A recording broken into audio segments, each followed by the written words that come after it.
შევაჯამოთ თავარი, სანამ შევაჯამებდით ერთი შენიშვნა მინდა ერთ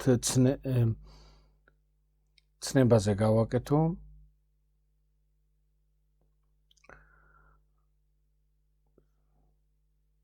აქ აღსარებლობითი ვიხმარე სიტყვა. და იქ უნდა განვასხვაოთ კარგად რომ არ აგვერიოს ერთმანეთში. აღსარებლობითი შეგვიძლია ვიხმაროთ ისეთ ლიტერატურაზე, სადაც პირველი პირი საკუთარ თავს წარმოაჩენს, საკუთარ თავს ზეყვება, საკუთარ თავს აანალიზებს, ამაში შედის მონანიება, ამაში შედის კითხვების დასმა, შინაგანი გაორების გაშიშვლება და ასე შემდეგ. განფოთლა, ასე ვთქვათ, განფოთლა, ერთი დავიწყებული ქართული სიტყვა რო ვიხმაროთ, შინაგანად განფოთლა.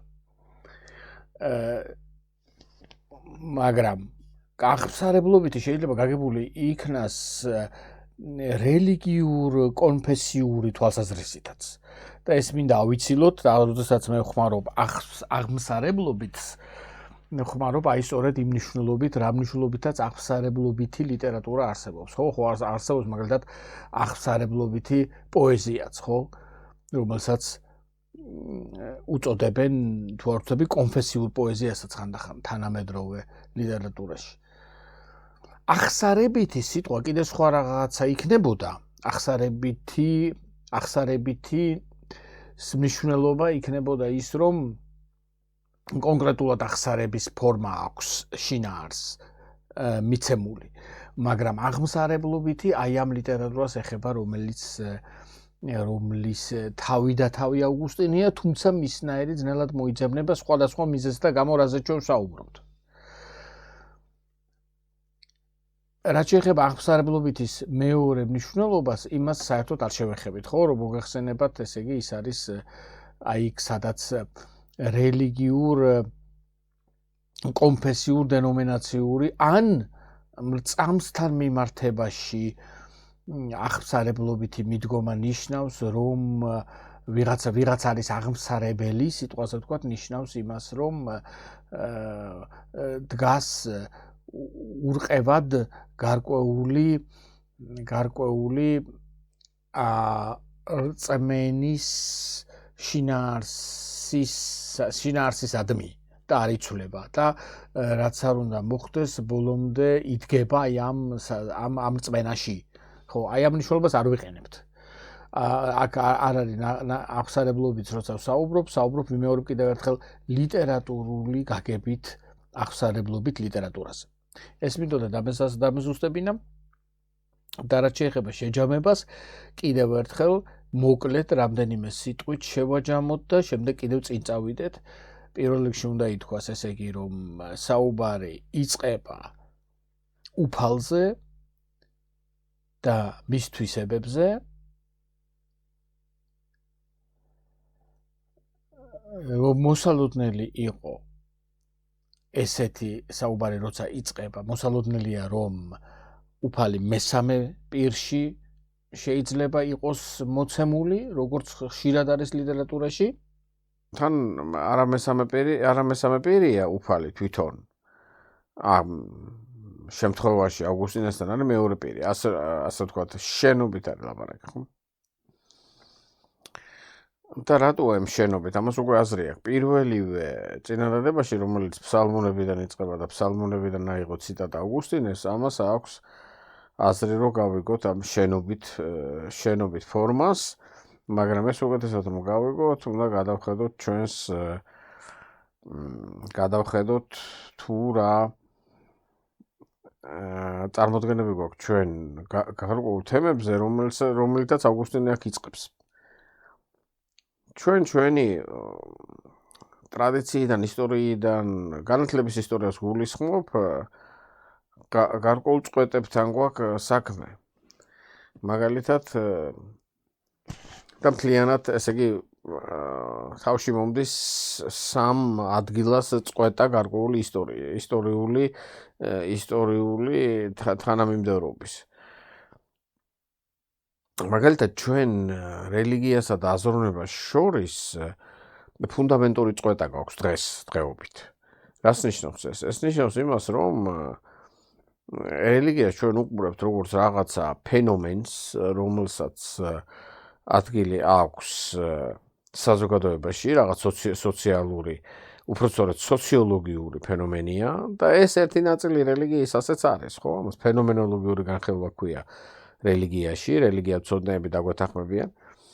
მაგრამ ჩვენ მთლიანად ზოგადად რელიგიას უყურებთ როგორც რაღაცა, ესე იგი სოციოლოგიურ ფენომენს, რომელიც შემადგენელი ნაწილია ჩვენი საზოგადოების და რომელიც ზრუნავს რაღაც სამყაროზე, რომელიც თითქოს და ასევე შემადგენელი ნაწილი უნდა იყოს ჩვენი ყოველდღიურობის, ბევრს არ ჯერა რომ არის, მაგრამ მაინც ვინაიდან გავლენა აქვს ამ სოციოლოგიურ ფენომენს, იძულებულია რომ ყურადღება მიაქციოს. ანუ ეს რელიგია არანაირად უშუალოდ და პირდაპირ არ ზის აზროვნების სისტემაში, ჩვენი აზროვნების სისტემაში, არამედ არის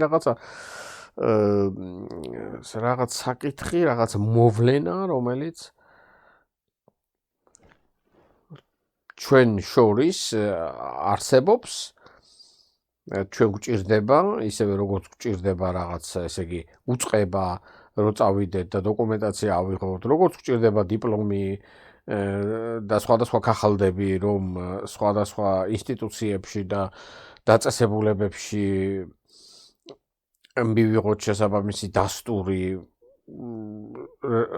რაღაც ცხოვრების მომენტებისა, მოვლენებისა, ჩვენ პიროვნულად რაც შეგვეხება ჩვენი იდენტიფიცირებისა, აგრეთვე სოციალური იდენტიფიცირებას ხო არსებობს. აი, ასეთი რაღაცა უწყების მაგვარად მიგვაჩნია ეს რელიგია. რასაკვირველია, ჩვენ ვიცით, რომ რელიგიას აქვს ისტორია, რასაკვირველია ვიცით, რომ არსებობენ მოაზროვნეები ამ რელიგიაში და არის ხალხი, რომელიც ყვება რელიგიის ისტორიაზე, იდეებზე, რომელიც რელიგიაში არსებობდა, აი მაგალითად ჩვენთან საჯარო სივრცეში არის ერთი-ორი წარმომადგენელი საკმაოდ პოპულარული, რომელიც ხვდება განათლების მოსულნე ადამიანებს და ყვებიან ისტორიაზე, რელიგიური იდეების. მე შემდეგ ყვებიან იმას, თუ როგორ წავიდა ეს როგორ განვითარდა ამ იდეების ჩამოყალიბება და სადამდე მოვედით დღეს და ასე შემდეგ და ასე შემდეგ. ამას ეწოდება განათლების ნაწილი. ასე ვთქვათ, ხალხი ნათლდება იმით, რომ ეცნობა რელიგიურ იდეებს. ზოგი ნათლდება იმით, რომ ეცნობა თუ სად მივიდა დღეს ის იდეები და საერთო ჯამში განათლების ნაწილია ის, რომ ვიცოდეთ რა რელიგიური იდეები არსებობს, ჩვენ ეგრეთ წოდებული ჩვენი რელიგია რაც არის, იმას რა იდეა აქვს და რითი განსხვავდება სხვებისგან. ეს არ არის აზროვნების ნაწილი, ხო, ეს არის ზოგადი ცოდნის ელემენტი, რომელსაც ჩვენ ვიღებთ, რადგან ჩვენთვის იოლია ვიღაცა სცენაზე დგას და გვიყვება და იქიდან ვიღებთ. ხელოვნურ ინტელექტსაც შეგვიძლია გაგვანათლოს დღეს წამებში გაგვანათლებს თუ რაღაც კონკრეტულ ღილაკს დავაჭრთ. ანუ ვიმეორებ, აზროვნებასა და რელიგიურ ფენომენს შორის არის წყვეტა იმ გაგებით, რომ ჩვენ არ განვიხილავთ რელიგიას რაღაცა ჩვენი აზროვნების ნაწილად და არც რელიგია ყოველ შემთხვევისათვის არაჩვენებს ამას გარეთ და არ აქვს პრეტენზია ჩვენთან, რომ აზროვნებიდან შევიდეს თავის მთავარ სათქმელში, არამედ უფრო სოციოლოგიურად შედის, ხომ? იქ იქნება რაღაცა ტიპიკონიდან წამოსული რიტუალი, რაღაცა წესი, რომელიც უნდა შესრულდეს, აიგოს და ასე შემდეგ. ზუსტად საპირისპირო შემთხვევასთან გვაქვს საქმე ავგუსტინესთან. ავგუსტინესთან მე ხლა არ გადავალ ისტორიოგრაფიაში, ხო, ჩვენთან უყვართ ესეც, რომ ყველაფერს ისტორიულად განიხილავენ. მე არ მაინტერესებს, ვინ იყო ავგუსტინეს წინ, ვინ არის ავგუსტინეს შემდეგ, ამ საკითხებზე შეგვიძლია ვისაუბროთ, უკითხვები იქნება. უშუალოდ ავგუსტინესთვის გვაინტერესებს მისი აზროვნება ჩვენ და უშუალოდ ავგუსტინესთვის რელიგია და აზროვნება ერთი მთლიანობაა. ხო, ერთი მთლიანობაა. როგორც მაგალითად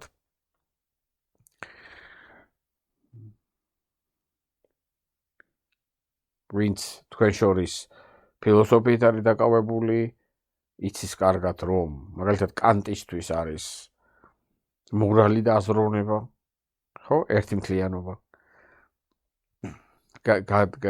ესე იგი უწყვეტია მათი კავშირი. ჰეგელისთვის სახელმწიფო და აზროვნება, თუმცა ჰეგელისთვის აზროვნებასთან არა მარტო სახელმწიფო, არამედ იგივე მორალიც და სხვა რაღაცებიც არის დაკავშირებული. ვინც ლიტერატურა კარგად იცის, მაგალითად კონსტანტინე გამსახურდიასთვის არის ისტორიული სათქმელი ინტერპრეტაცია საქართველოს ისტორიის და აზროვნება, რომელიც ლიტერატურულად არის გამოხატული ერთი მთლიანობა, ხო? გამსახურდია ცდილობს, რომ მიაზროვნოს იმ საკითხებზე, რაც მაგალითად დიდოსტატის მარჯვენაშია წამოწია, ან იგივე დავით აღმაშენებელში წამოწია. მოკლედ, აზროვნება და სოდნის რაღაცა სფერო შეიძლება იყოს ერთიანი და არ იყოს ერთმანეთისგან მოწყვეტილი. ხო? ავგუსტინესთვის არის რელიგია და აზროვნება ერთიანი.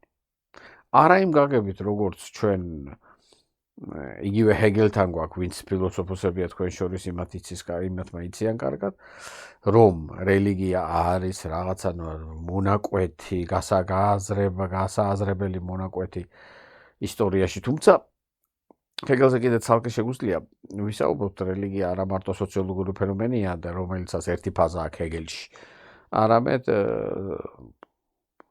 სულის აბსოლუტური სულის, ანუ აბსოლუტური გონის ქართულად რომ თქვათ, იმისი გამოვლენებაც არის, მაგრამ ამას გავანებოთ ახლა თავი. ჩვენთვის ახლა მნიშვნელოვანია საკითხი, მაგალითები ვიპოვოთ და შევადაროთ იმისთვის, რომ ჩვენ ყველამ კარგად გავიგოთ, რომ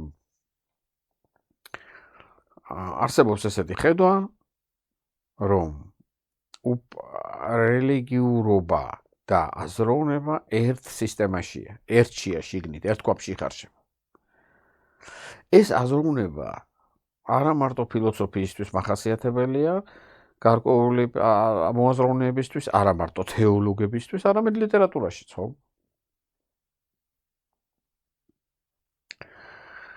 იგივე ლიტერატურაში შეიძლება ფარულად იყოს ეს, ან ღიად იყოს ეს, ხო?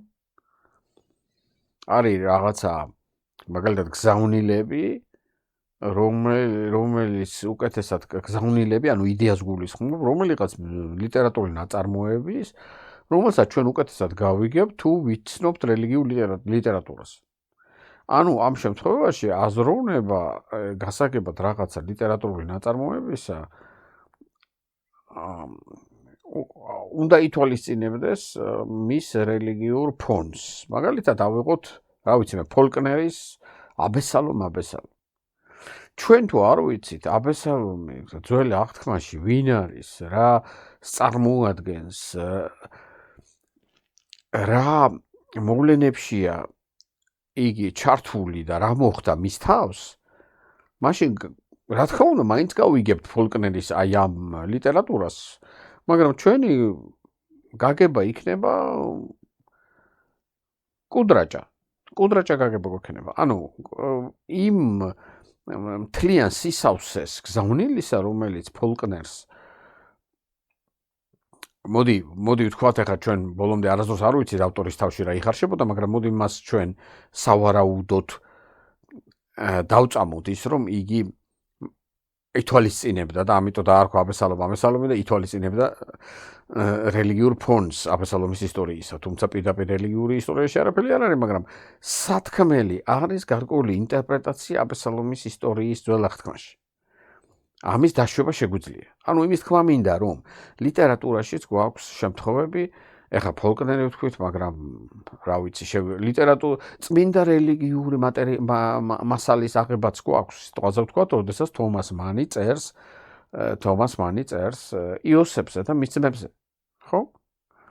თუ ჩვენ არ ვიცით ძველი აღთქმის ისტორია იოსების და მისი ძმების, რა თქმა უნდა, ამ წიგნს მაინც გავიგებთ. მიუყვებით ნენლელა, შრომით და სულიერი დაღლით და ჯაფით წიგნს მაინც გავიგებთ. გზავნილიც კი შეგვიძლია გავიგოთ, რაღაც დასკვნა გამოვიტანოთ, რა უნდა გითხრას თომას მანმა, მაგრამ გავიგებთ კი იმ სისავსით, რომელსაც იმ სისავსით, როგორითაც გავიგებდით, თუ კი გავითვალისწინებდით ბიბლიურ ფონს. აი ამაზეა საუბარი. ანუ ლიტერატურაშიც სავსებით გვაქვს მაგალითები, რომ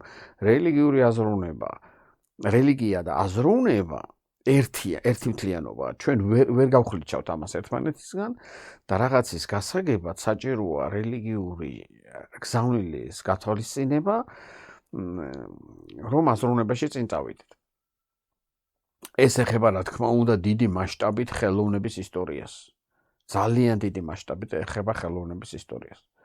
ელემენტარულად დაწყებული კრუციფიქსებიდან, სიტყვაზე ვთქვათ, ჯვარზე, რომ კიდია მაცხოვარი, იგი რო დავაკვირდებით, ისე რომ შეიძლება ნახაც არახატია უკვე რენესანსის პერიოდიდან. უკვე მკვდარია იგი, გარდაცვლილია ჯვარზე, თუ არ არის გარდაცვლილი. და რისი თქმა უნდა, სიტყვაზე ვთქვათ, მხატვარს ფრესკოს დამწერს იმითი, რომ ჯერ ცოცხალ ქრისტეს ჯვარზე აჩვენებს და სპეციალური ეფექტებით უნდა რაღაც ამითი გითხრას, ან უკვე გარდაცვლილს გვაჩვენებს და ჯვარცმა სხვა ფონის და სხვა სურათების და სხვა ფიგურების ფონზე არის გამოსახული. სხვადასხვა გზავნილები იქნება, უცილებლად იქნება ეს ჯოტო, მაზაჩო, თუ ვინც იქნება, სულ ძველი დროიდან რომ დავიწყოთ, ასე ვთქვათ, რენესანსი. და შემდეგ მიყვება ცალკე დიდი თემაა, ხო? ეს მაგალითად ჯვარცმის თემა მე-20 საუკუნეში შეგვიძლია წამოვიდეთ და 21-ემდე მოვიდეთ ამაზე ცალკე კიდე საუბარი გაიმართოს და განხილვა ვისაც ეს აინტერესებს, ეს ცალკე თემაა. მაგრამ აქაც იგივე საკითხთან გვაქვს საქმე. აზროვნება და რელიგია ერთი და იგივე ქვაბში იხარშება. ამ შემთხვევაში მე ვახსენე რელიგიური თემატიკა, ხო? ანუ როცა რელიგიური თემატიკა, მაშინ ბუნებრივად აღარ არის ბუნებრივად ხდება ის, რომ რელიგიური გზავნილი და აზროვნება ერთი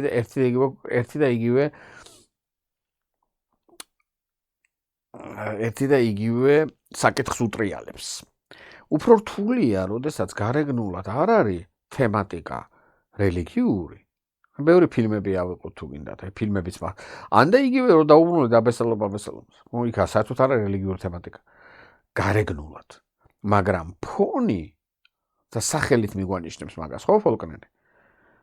ფონი არის, შეიძლება, ესე ვთქვათ, შეიძლება გარვიხილოთ რელიგიური ფონიდან გამომდინარე.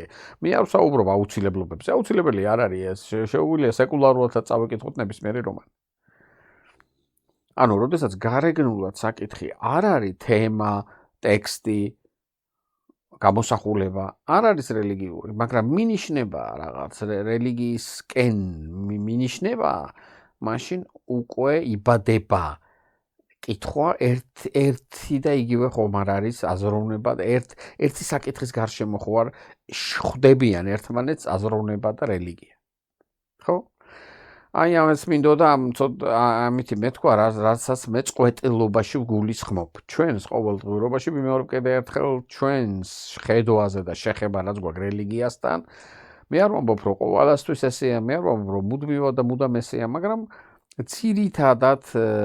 ძირითადად მაინც წყვეტა არსებობს იმ გაგებით, რომ მოაზროვნე, აი ჩვენთან ჩვენს საზოგადოებაში, ხო, მოაზროვნე ხალხი, ან საერთოდ არ არის რელიგიით დაინტერესებული, ან თუ იცის მის შესახებ რელიგიის ისტორია იცის, ძირითადად იდეები იცის, ან მეორე მხარე ავიღოთ რელიგიური ხალხი, ისინი ვინც გათვითცნობიერებულია, ისინიც ყვებიან იდეების ისტორიას, ისინიც ხსნიან რა როგორ უნდა გავიგოთ, ეს ესეა და ეს ისეა, მაგრამ სისტემური მიდგომა ის რომ აზროვნება და რელიგია დღეს და ამ წუთას ერთი და იგივე გზით მიდის, ანუ მარტივად რო ვთქვათ, ვინც გარკვეული გზით აზროვნებს, ის ხვდება თვითონ შეხვდება იმ გზაზე რელიგიურ გზავნილს, აი ეს ამას თითქმის ვერ შევხვდებით, ხო? თუ შევხვდებით, მითხარით, ჩემი სწორედ გამიხარდება მეც და უკეთესად კიდე წინ წავიწევთ ერთად საუბრით. და ეს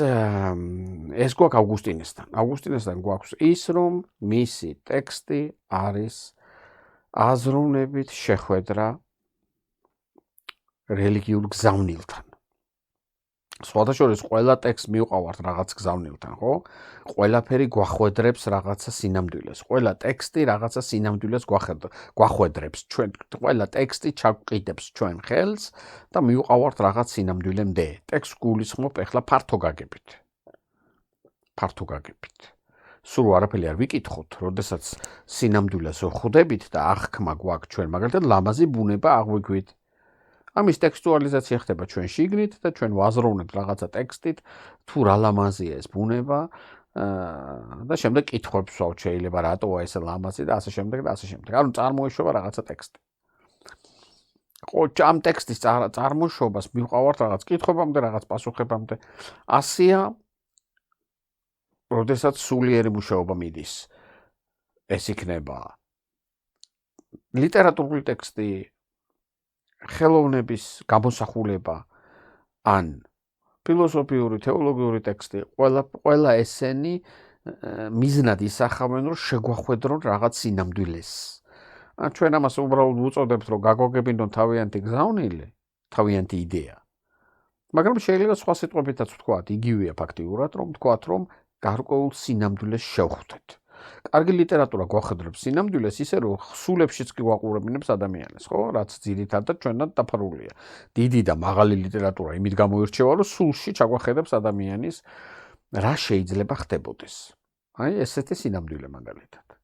ან კარგი ფილოსოფიური ტექსტი გვაჩვენებს რა არის დაფარული გარკვეული მოვლენების უკან. აზროვნებით როგორ შეიძლება შევიდეთ გარკვეულ მოვლენებში, რომ მათი არსი გავიგოთ.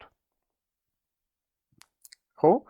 ან სხვანაირი საპირისპირო ფილოსოფია, რომელიც გვეუბნება, რომ არსი საერთოდ არ არსებობს, არამედ ეს ტექსტები ჩვენ უკეთ გვაცნობენ ჩვენს თავს და გვაძლევენ მოტივაციას, რომ განმოვითაროთ ჩვენი წარმოდგენითი უნარი და გარკვეული თერაპია ჩაუტაროთ ჩვენ თავს. გეცნობათ ალბათ ეს რაღაცა ბოლო მაგალითი უფრო პოსტმოდერნული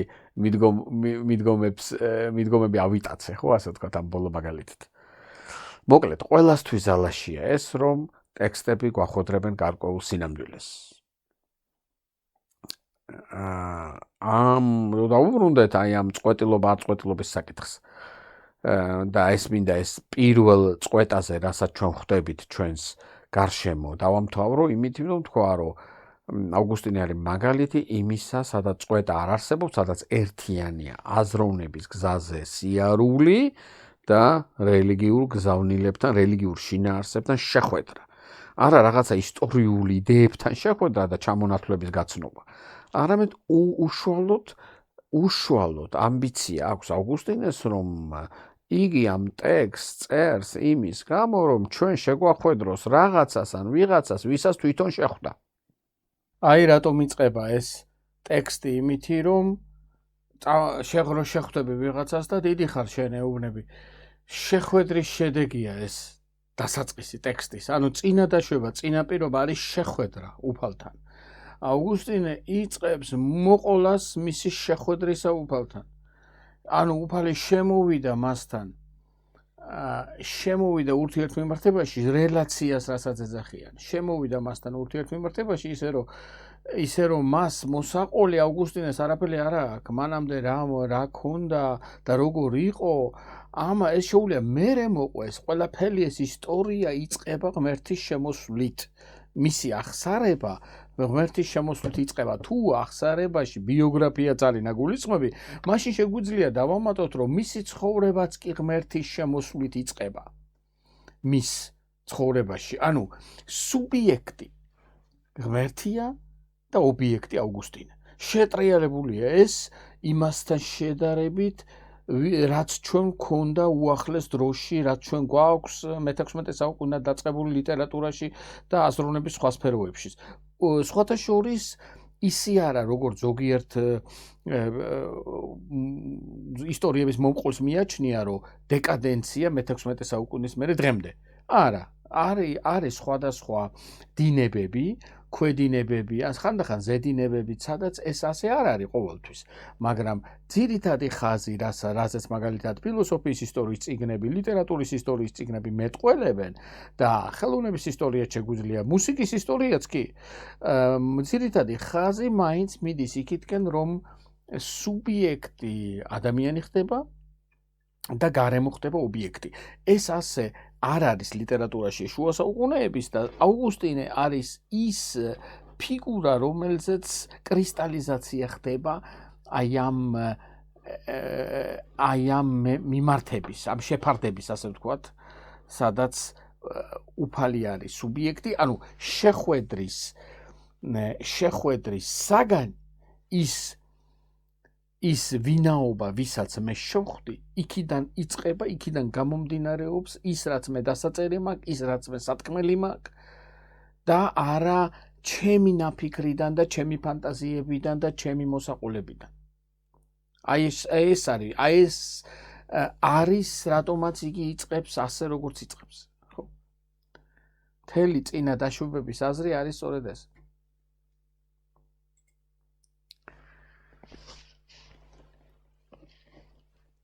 მეოთხე სტრიქონიდან მეშვიდეს ჩათვლით წავიკითხავ ახლა და შემდეგ გეტყვით დედანში და დედანში ესაბამისება თუ არა ეს თარგმანი და მაინც შენი ქება სურს კაცს შენივე ქმნილებების უბადრუკ ნაწილს თვითონვე აღძრავს ამისოთ რომ შენი ქებით დატკბეს რადგანაც შენთვის შეგგვენი და არ დაცხრება ჩვენი გული ვიდრე ან განისვენებს შენში ეს ბოლო ფრაზა მოგეხსენებათ საკმაოდ ცნობილია ხშირად ხმარობენ ხოლმე სიტყვა ეხლა მოგახსენებთ სიტყვით როგორ არის ეს ტექსტი და მაინც ქება სურს შენი ადამიანს ხო ეს კარგად არის თარგმნილი აქ ბრეგვაძის თარგმანში კაცი არის ნუ შეგვიძლია ადამიანი ავიღოთ მთლიანად აქ საწყალ არსებას შენი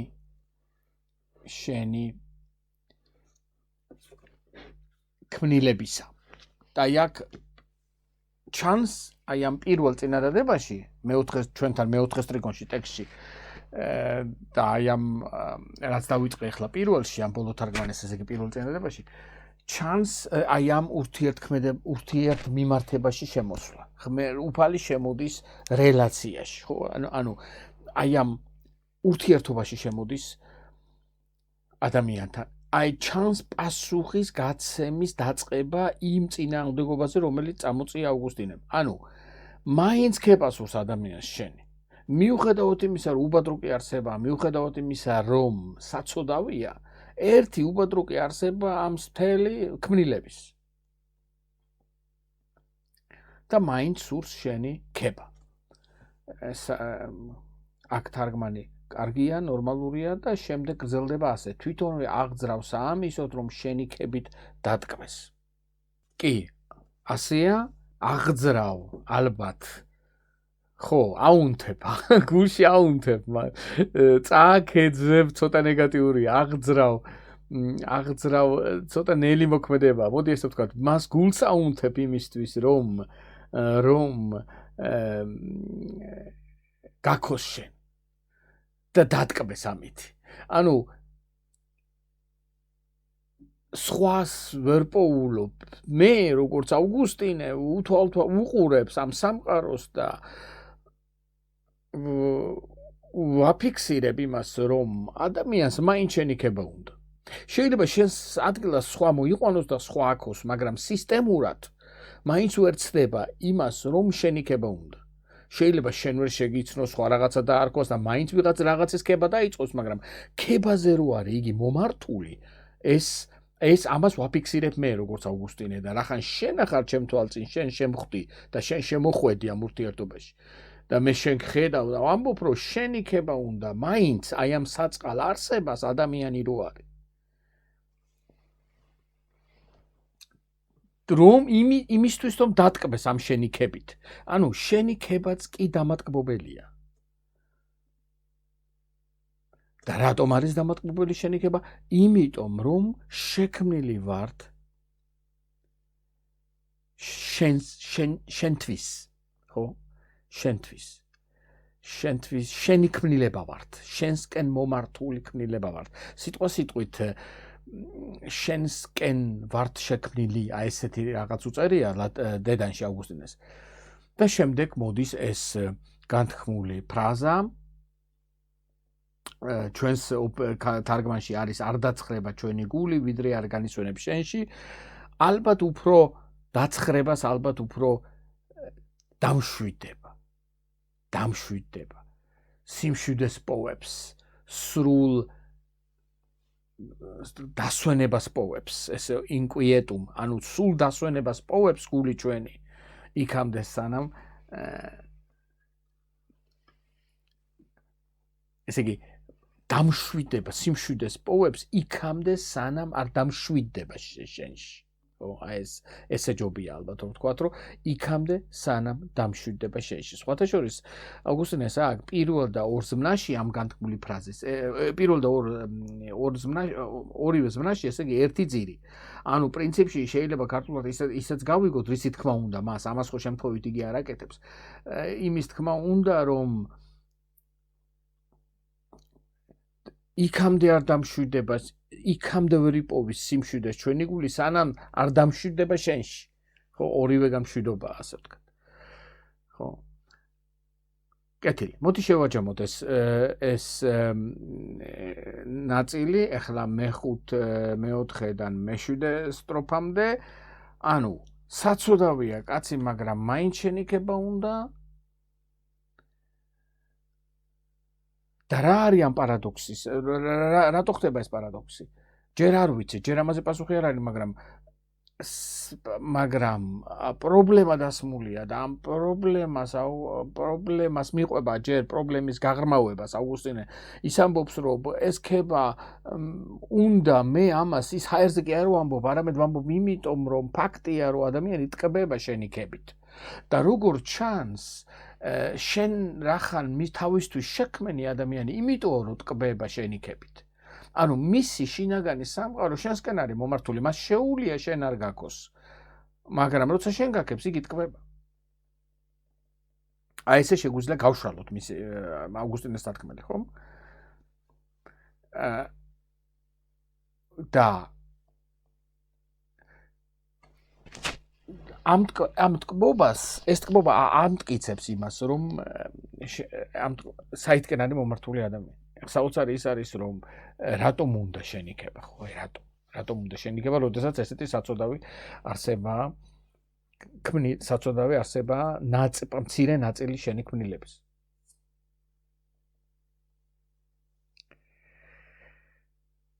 და აქ სიტყვა დაწერია, მაგრამ ეს და შეგვიძლია აქ ლათინურში ცოტა სხვანაირად გავიგოთ. შენ შექმენი შენთვის, შენსკენ შეგოქმენი და ამიტომ არის ჩვენი გული დაუმშვიდებელი, იქამდე სანამ არ დამშვიდება შენში. ანუ ეს და არ არის აუცილებელი დადვთარგმნოთ, ასე ვთქვათ, და დაცხრება ჩვენი გული, ვიდრე არ განისვენებს ჩვენ და არ დაცხრება ჩვენი გული, ვიდრე არ განისვენებს შენში, არამედ შეგვიძლია უბრალოდ ვთქვათ, შენ შექმენი შენსკენ, შენთვის და ამიტომ არ მშვიდდება ჩვენი გული. მომართულები ვართ შენსკენ და ამიტომ არ მშვიდდება ბოლომდე ჩვენი გული, სანამ არ დამშვიდდება, როცა ვიქნებით შენთან. მაშას 7 სტრიქონი თითქმის გავიარეთ და შეგვიძლია შევაჯამოთ. ცალწინ გვყავს არსება, რომლის სახელია უფალი. რომლის წინაშეც დგას ადამიანი, უფალი, რომელიც ურთიერთობაშია შემოსული ადამიანთან, მას აქვს თავისი თვისება და ერთ-ერთი თვისება, რომელიც გამოჩნდა იმის გამო, რომ იგი ურთიერთობაში შემოვიდა ადამიანთან. ეს არის მისი საქებარობა. წარმოუდგენელია ეს ურთიერთობა და შეუმეცნებადი ერთი შეხედვით. ვინაიდან დიდია მანძილი ღმერთსა და ადამიანს შორის. რატომ? ადამიანი არის მოკვდავი და ათრევს აქეთ-იქით. დაათრევს რა აქეთ-იქით თავის სხეულს, მოკვდავს სხეულს. იგი ამავდროს მოწმობს ამითი თავის ცოდვილობას. და აგრეთვე ამოწმებს იმას, რომ უფალი წინ აღუდგება ამ პარტაონებს, ანუ ერევა ყოფაში, აქაურ ყოფაში. და ეს არის სწორედ სასწაული და შეუმეცნებადი. როგორ შეიძლება ესეთმა არსებამ ურთიერთობა იქონიოს უბატრუկ საწყალ ნაწილთან მთელი ქმნილების. მაგრამ ფაქტია, რომ აქვს. ვინაიდან ადამიანს მისი ქება უნდა, მაინც უნდა მისი ქება მიუხედავად ამ ყველაფრისა და ეს მეტყველებს ეს იმაზე, რომ უფალი ღმერთი ურთიერთობაშია შემოსული მასთან. აქ სამი რამ გვინდა აღვნიშნოთ. პირველი ის რომ ავგუსტინე გააწმყვებას აკეთებს ტექსტის უпроსორეთ შინაარსის, რომელიც მისთვის და ჩვენთვის ცნობილია ბიბლიიდან, მესამე თავიდან, ცოდვადაცემით თავიდან, რომ ადამიანი არა მხოლოდ მოკვდავია, არამედ თავად დაატარებს, ესე იგი, ამოწმებს, აქეთ-იქ ათრევს აქეთ-იქით თავის მოკვდავ სხეულს, ამოწმებს ამითი მავის მოკვდავობას. რას ნიშნავს ამით მოკვდავობას ამოწმებს? ნიშნავს იმას, რომ ჭეშმარიტების დამოწმებელია, ჭეშმარიტების მატარებელია. რატომ არის ესე? რადგან მანამდე შეხვედრა მოხდა. აწმყოში ხედავს ამას იგი, მან ეს აწმყოში გაიარა, ან გადის პირდაპირ ამას აწმყოში და წერს, რომ აწმყოში ხდება ეს. ანუ ჩვენ გვაქვს აი აქ ჩვენ გვაქვს შემთხვევა, როდესაც ლიტერატურულად და არა მხოლოდ ლიტერატურულად წარსულში მომხდარი მოვლენა გამოცხადებულია როგორც ძალაში მყოფად აწმყოში. აი როგორც მაგალითად, როდესღაც დაიწყო ძალაში შესვლა მიზიდულობის კანონმა, ფიზიკიდან რომ მოვიყვანოთ მაგალითი და დღესაც ძალაში. ხო? სამყაროს შექმნამდე არ არსებობდა მიზიდულობის კანონი, მაგრამ როდესღაც დაიწყო ისტორიულად და დღესაც ძალაში. ეს დღეს ძალაში ყოფნა ნიშნავს იმას ამ კონკრეტულ შემთხვევაში, რომ ის მოქმედებს ჩემს. ნიშნავს არა მოქმედებას ისეც, რომ მე მას წარსულიდან მოქმედებს. აი მე ვიცი მიზეზი და ეს მიზეზი მოქმედებს ჩემზე და როცა გავიაზრებ რამე შემიძლია ამის წინააღმდეგ ვიღონო, ვინაიდან მიზეზი ვიცი. არაფერი არ შემიძლია ამის წინააღმდეგ ვიღონო, ის მოქმედებს ამ წუთას, დღეს, აქ, ეხლა. მე ვარ მოწმე ამისა. ანუ ის რაც მაშინ მოხდა, მხოლოდ მაშინ კი არ მოხდა, არამედ ეხლაც გარკვეული გაგებით ხდება, ვინაიდან ის შედეგი იმისა, რაც მაშინ მოხდა, არის ეხლა ძალაში და უშუალოდ ჩემზე მოქმედებს. ანუ თითქოს და ჩემი მოკვდავობა, რომელსაც მე აქეთ-იქით დავათრევ, ამით მე ვამოწმებ იმას, რომ ცოდვილი ვარ. ანუ მე იმას კი არ ვამოწმებ, რომ მართლა მოხდა ის, რაც მოხდა მაშინ. არამედ მე ვამოწმებ, რომ ცოდვილი ვარ. თითქოს და მე თვითონ გამიკეთებია პირველყოფილი ცოდვაც, თითქოს და მე თვითონ ვარ შემძლე იმისა, რაც მაშინ მოხდა პირველი ადამიანების მიერ. იმიტომ რომ აწყოშია ეს ყველაფერი. მე უშუალოდ მოწმე ვარ ამისა. ანუ თითქოს ერთი შეხედვით პარადოქსთან გვაქვს საუბარი, რასაც ავგუსტინე საუბრობს მეორეს მხრივ ფილოსოფიაში ამას პრეზენტიზმს ეძახიან, ანუ აწმყოთი ხედვას წარსული მოვლენების. ანუ მე ვიღებ წარსული მოვლენების გასახსნელად აწმყოს. მე ვერ გავიგებ ბიბლიური ტექსტში თუ ისტორიულად რაღაცა მოხდა, მე მას ვერ გავიგებ თუ აწმყოს არ შევხედე დღეს რა ხდება. და გასაღებს თუ ვეძებ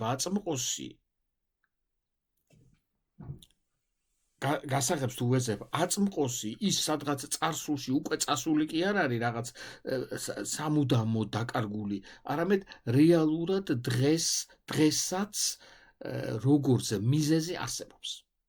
ანუ მიზეზი ძალაშია, შედეგი ძალაშია. აწმყოშია ეს ყველაფერი. ისევე როგორც აწმყოშია მეორე საკითხი, რასაც ავგუსტინე საუბრობს, ამ პარტავნების წინააღმდეგო ღმერთი დგება, წინაღუდგება ამ პარტავნებს. ესეც კი არ არის ჩავლილი, არამედ აწმყოს ხმარობს იქ. აქეთ-იქით დავათრევ ჩემს სხეულს და აქეთ-იქით დამთრევი სხეულის ვარ მოწმე ჩემი ცოდვისა და იმისი მოწმეც, რომ შენ ამ პარტავნებს წინაღუდგები. ანუ მე რეალურად აწმყოში ეხლა ვარ ამ რაღაცეების მოწმე. ხო? შენი ქმნილებების ერთი საწყალი პატარა ნაწილი თავის მოკვდავობას აქეთ-იქით რო დაათრევს. მოწმე რო არის იმისა თუ როგორი ცოდვილია დღეს. მოწმე რო არის იმისა, რომ შენ წინააღმდეგობასაც კი უწევ. იმიტომ რომ სულ ამ პარტავნობს, უпроსტოდ ამ პარტავნობს და მაშინ უწევ წინააღმდეგობას. აი ამ ყველაფრის მოწმეა და მიუხედავად და ეს აწმყოში უნდა გავიგოთ. აწმყოში ხდება და აქედან ამოდის ახსარებები იწყება, ესე იგი შეხვედრიდან, ხო? ისე უბრუნდებით იმას. წინა დაშვება არის, რომ რაღაცა მოხდა, უფალი შემოსულია ურთიერთობაში, ურთიერთმიმართებაში და ვინც თვალი მოკრამას, ვინც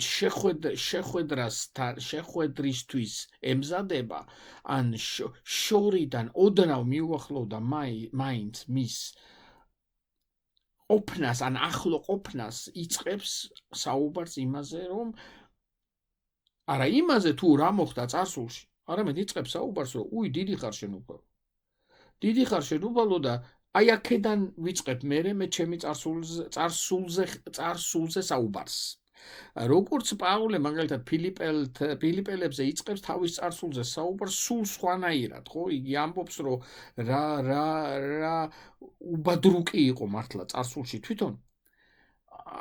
დაახლოებით მსგავსი ხედვა აქვს. ანუ წარსულს მე უყურებ, უკვე ამ შეხვედრის მერე. ჩემი ხედვა წარსულისა იცვლება ამ შეხვედრის შედეგად, მაგრამ ეს შეხვედრა მე კი არ ამირჩევია. მე ჩემთან შემოსულია ეს ძალა თუ პიროვნება, ვისაც ღმერთი უფალი ქვია. და მე საერთოდ გამხრალი ვარ, მე საერთოდ არა ვარ აქ, მე მხოლოდ ძალმიც თქვა, რომ დიდი ხარ შენ უფალო, საქებარი. როდესაც ბიბლიურ ტექსტს ვკითხულობთ, ტრადიციული გაგება ამ ტექსტის არის ის, რომ ცოდვაცემის შემდეგ ადამიანი გახდა მოკვდავი და გარკვეული რღვევაც განიცადა შიდა სამყაროში. ის რომ დღესაც იგი ამოწმებს თავის ცოდვილობას,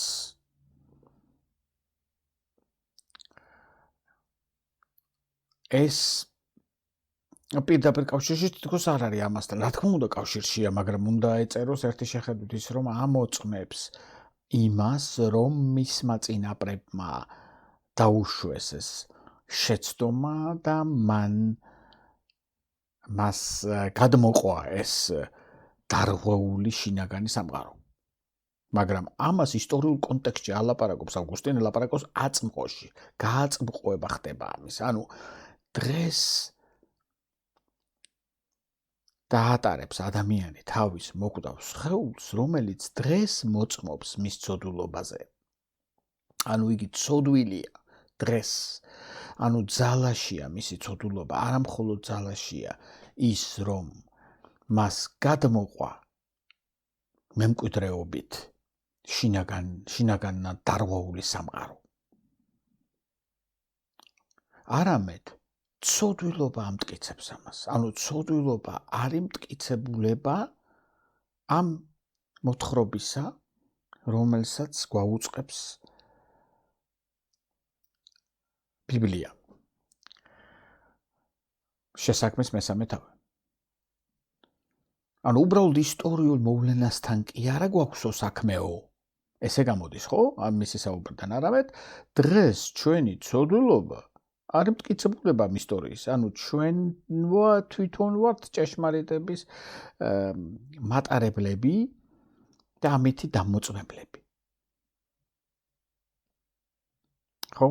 ჭეშმარიტების თეორიაში, ეპისტემოლოგიურ თეორიაში არსებობს ჭეშმარიტების დამოწმებელი, ანუ უხეშად რო გადავთარგმნოთ ინგლისური ენიდან მაგალითად ჭეშმარიტების შემქმნელი, გამკეთებელი, truth maker, შეგვიძლია პირობითად ვთქვათ, რომ დამოწმებელზეა საუბარი და მატარებელი, truth bearer ინგლისურად, ანუ ჭეშმარიტების მატარებელი,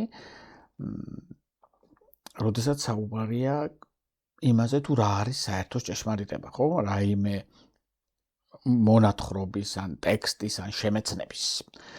ჭეშმარიტება რო გავარკვიოთ, უნდა გქონდეს ამ ჭეშმარიტების შემქმნელი, გამკეთებელი, ანუ დამოწმებელი და ჭეშმარიტების მატარებელი. ანუ მე რო სიტყვაზე ვთქვათ რაღაცა სინამდვილეს აღვიქვავ, მაგალითად ნაძვისხეს აღვიქვავ, ამ ნაძვისხე თავად არის დამოწმებელი ამ სინამდვილის, ანუ შემქმნელი რაღაც სინამდვილის, ხოლო მატარებელი ამ სინამდვილის არის ჩემი შემეცნებითი სამყარო და ბოლოს ენა, ხო? ენით გამოვხატავ, ენა დაატარებს აი ამ ჭეშმარიტებას. ანუ ეს ერთმანეთთან ურთიერთკავშირშია. ნაძვი და ჩემი შემეცნება და ბოლო წინადადება, რითაც ამას გამოვხატავ. და ერთი არის დამოწმებელი, მეორე ჭეშმარიტების მატარებელი და ერთი სისტემაა ეს ყველაფერი. აი ეს შეგვიძლია გადავიტანოთ ბიბლიურ ტექსტზე და ადამიანის ცხოვრებაზე. ბიბლიური ტექსტი ამოწმებს, ბიბლიური ტექსტი ქმნის, ასე ვთქვათ, ჭეშმარიტებას, ხოლო და ადამიანი ამოწმებს და თან დაატარებს მას დღეს. ანუ გააწმყოება ხდება მოვლენის, რომელიც თითქოს და ისტორიულად არის მოყოლილი. გააწმყოება იმ გაგებით, რომ ავგუსტინე აჩვენებს, რომ ძალაშია ეს ყველაფერი დღეს. და ძალაში არა მხოლოდ იმის გამო, რომ მემკვიდრეობით გადმოყვა ეს ყველაფერი, არამედ იმის გამოც, რომ ჩვენ როგორც ცოდვილები ვამოწმებთ, რომ ჭეშმარიტია ეს მონაყოლი. პრეზენტიზმი არის აქ, რასაც ავგუსტინე ასწავლის, ხო? პრეზენტიზმი არის რა ფილოსოფიური მოძღვრება დროის შესახებ, რომ წარსული ხდომილებაც ეხლაც ძალაშია. ანუ ორ ხდომილებასთან გვაქვს საქმე. ერთი ხდომილება, რომელიც წარსულში მოხდა და ერთი ხდომილება, რომელიც დღეს ხდება და ეს ორივე ხდომილება ერთ მთლიანობას ქმნის, შერწყმულია ერთ საერთო მთლიანობაში. ეს არის პირველი საკითხი, რაც გვინდოდა აი ამ ტექსტიდან გამოგვეყო, ხაზი გაგვესვა. მეორე არის მეორე არის მოსაზრება, რომელიც წარმოიშვება მაშინ, თუ კი კითხვა დაებადება ვინმეს, ხომ არ აკეთებს ავგუსტინე ინსცენირებას. ამ მოვლენების, აი ამ დასაწყისშივე მისი აღსარებების. რამდენად აუთენტურია იგი. ამ მონაყოლში თვითონ კი არ ჩანს, მაგრამ იგი ამას თავად ფიქრობს, ისე რომ მას თავად არ ეხება ეს ყველაფერი? ეს დასაწყისში შეგვიძლია მთელ ტექსტზე გადავიტანოთ, ხო? მთელ აღსარებებზე გადავიტანოთ, წინასწარვე დავსვათ ეს კითხვა. ხო, მე ხო შეიძლება აღსარებები ამ ჟანრის ლიტერატურა იყოს ისე შექმნილი, რომ იყოს განსხვავება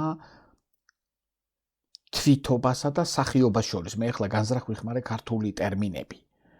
აუთენტურობასა და ინსცენირებას შორის, ანუ თვითობასა და სახიობას შორის. მე ხო შეგვიძლია როგორც მწერალმა, მე რა რომ ჩემ აღსარებებზე ვწერ, გარკვეული ინსცენირება გავაკეთო ლიტერატურული იმისა, რაც სინამდვილეში მოხდა. ანუ არ იყოს ერთი და იგივე ის, რაც ხდება ჩემში და ის, რასაც გადმოვცემ. და არც არის იოლი, ხო, ეს იყოს ერთი და იგივე, ვინაიდან არსებობს საკმაოდ დიდი მანძილი იმას შორის, რასაც მე ვფიქრობ, რასაც მე შევიცანი ჩემ შესახებ და რაც უნდა გადმოვცე წერილობით. მაგრამ ავგუსტინეს ჯერ ერთი საერთოდ არ იწყებს თავის თავზე, ხო, იგი იწყებს მეორე პირით. დამწყები არის სუბიექტი სხვა, ამაზე ვისაუბრეთ უკვე. მიუხედავად ამისა, ეს კითხვა ეხლავე უნდა დავსვათ, რომ მომავლისთვის უკვე გარკვეული იყოს. მე ადრე ვახსენე Wilde-ი, მაგალითად, ოსკარ Wilde-თან ეს ეჭვი საკმაოდ მაღალია, რომ შეიძლება იქ არსებობდეს დიდწილად ინსცენირება ლიტერატურული. თუმცა ინსცენირება არ ნიშნავს იმას, რომ ადამიანი გულახდილი არ არის და რაღაცა იგონებს რაღაცეებს და ტყუილებს. ინსცენირება ნიშნავს იმას, რომ ლიტერატურული ინსცენირებაზე საუბარი, ხო? ნიშნავს იმას, რომ ხდება გარკვეული ლიტერატურული ხერხით გაფორმება, გადმოცემა იმისა, რაც ჩემს შიგნით ხდება.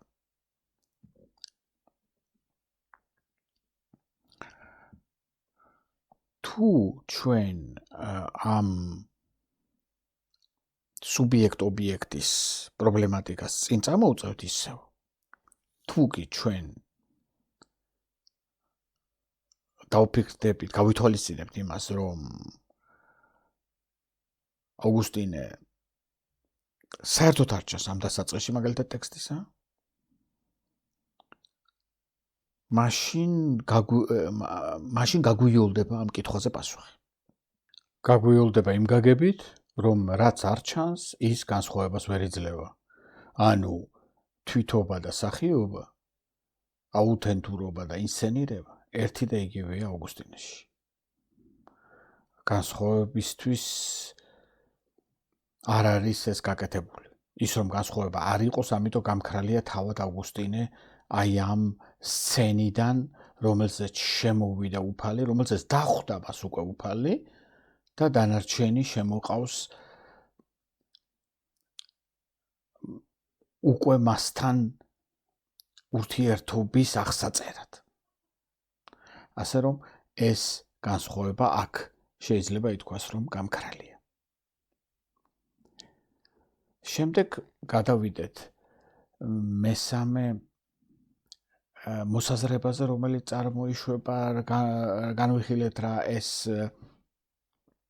პირველი 6 თითქმის 7 სტრიქონი, 7 დავარქვათ, ვინაიდან უკვე მე-7-ში გადადის. საკითხი, რომელიც ხშირად ისმევა ტექსტებთან მიმართებაში, დღევანდელი გადასახედიდან, რომელიც თქვენთვის მე-20 საუკუნიდან ცნობილია და ბევრი ლიტერატურის თეორიები ამას განავრცობენ და შემდეგ პრაქტიკაშიც გადაყავთ უკვე, როდესაც ვკითხულობთ ლიტერატურას დღეს და ვეძებთ ხერხს, თუ როგორ გავიგოთ ეს ლიტერატურა, ხო? საუბარი მაქვს განსხვავებაზე ავტორსა და ტექსტს შორის. თქვენთვის ყველასთვის ცნობილი განსხვავება, რომელიც რამდენიმე გვართან არის დაკავშირებული ძირითადად ლიტერატურულ თეორიებთან, მე-20 საუკუნის როლანდ ბარტესთან მაგალითად. და უნდა თქვას ამ თეორიას, რომ ტექსტი დამოუკიდებელი ერთეულია. და ტექსტი დამოუკიდებელი ერთეულია ბარტესი შორს მიდის უფრო და ამბობს, რომ ტექსტი არის პრინციპში ობიექტი, საგანი, რითაც მკითხველი არის აღჭურვილი, რათა მკითხველმა თავად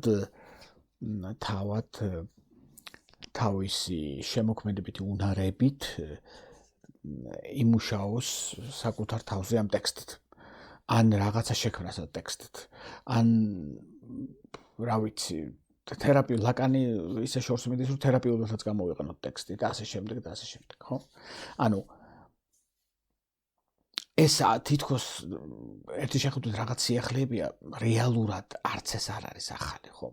ის რომ ტექსტ თერაპიული მნიშვნელობა შეიძლება ქონდეს, წარსულშიც იყო ცნობილი. სხვათა შორის ახსარებითი ლიტერატურა და ლიტერატურის ერთ-ერთი გზავნილი ეს ასეც შეიძლება გაგებული იქნას. და ის რომ ტექსტი დამოუკიდებელია ავტორისგან, ამისი ისტორიულად მტკიცდება ეს მაგალითად იმითი, რომ არსებობს ბევრი ანონიმური ტექსტები, რომელთაც გავლენა აქვს დღეს ჩვენზე და საერთოდ ავტორი არ ვიცით მისი რაღაც აზროვნებისგან დამოუკიდებელი წარმომავლობის დროს ეს ტექსტი არ ყოფილა, მაგრამ იგი რეალურად დამოუკიდებლად იკვლება ფორმალურად, მაგალითად შუა საუკუნეების ტექსტი ლიბერ დე კაუსის ცნობილი ტექსტი, ნეოპლატონური ტექსტი, რომელიც საკმაოდ პოპულარული იყო და ბევრი კომენტარები გამოიწვია მაღალ შუა საუკუნეებში, ხო?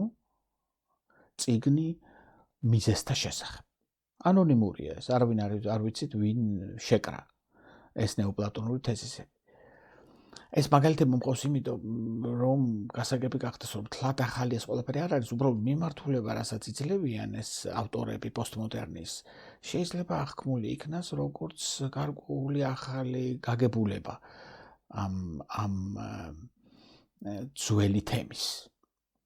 მოდით დავსვათ ახლა ესეთი შეკითხვა, რამდენად ტექსტი დამოუკიდებლად შეიძლება აქ წაკითხული იქნას, რამდენად ტექსტი იძენს თავის დამოუკიდებლობას მკითხველის თვალში, როდესაც ჩვენ ამ ახსარებებს ვკითხულობთ ავგუსტინესი.